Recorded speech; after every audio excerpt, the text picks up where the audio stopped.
அனைவருக்கும் வணக்கம். பாரதியார் இந்த நவீன உலகத்துக்கு வந்தா எப்படி இருக்கும்னு ஒரு சின்ன கற்பனை பண்ணியிருக்கேன். நீங்களும் என் கூட சேர்ந்து பயணம் பண்றீங்களா? நான் தான் உங்க புதுமை பாரதி வந்திருக்கேன்.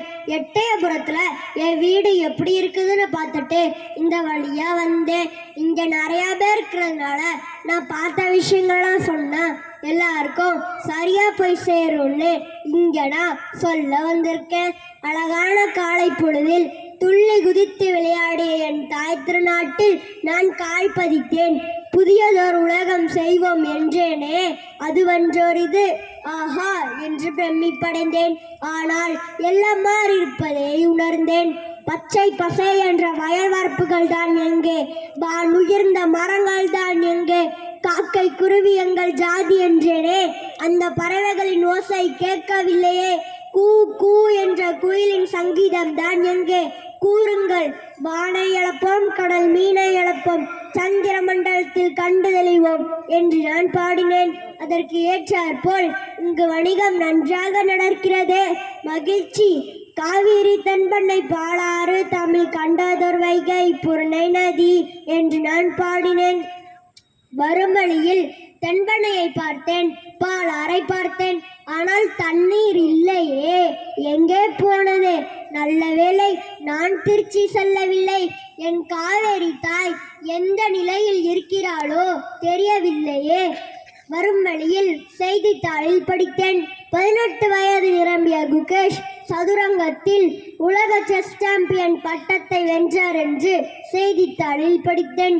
கனவு மெய்ப்பட வேண்டும் என்று நான் பாடிய பாடல் வரிகள் மெய்யானதை எண்ணி வியந்தேன்.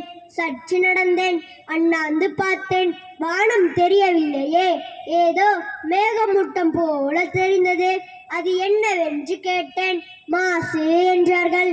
நீரிலும் மாசு, நிலத்திலும் மாசு, காற்றிலும் மாசு, உண்ணும் உணவிலும் கலப்படமாம். என் சுவாசம் நிற்பதை போல உணர்ந்தேன். சாலையோரத்தில் வாகன நெரிசல். அட, என்னை போலவே இத்தனை முண்டாசு கவிகளா? ஆச்சரியத்துடன் அருகில் சென்று பார்த்தேன். தன் தலைக்காக கவசம் அணிந்திருக்கிறார்களாம். சிரித்தேன். மாலை பொழுதாகிவிட்டது. சற்று ஓய்வெடுக்க பூங்காவிற்கு சென்றேன். அங்கு அழகான குழந்தைகள் கையில் அலைபேசியை வைத்து விளையாடுகின்றார்கள்.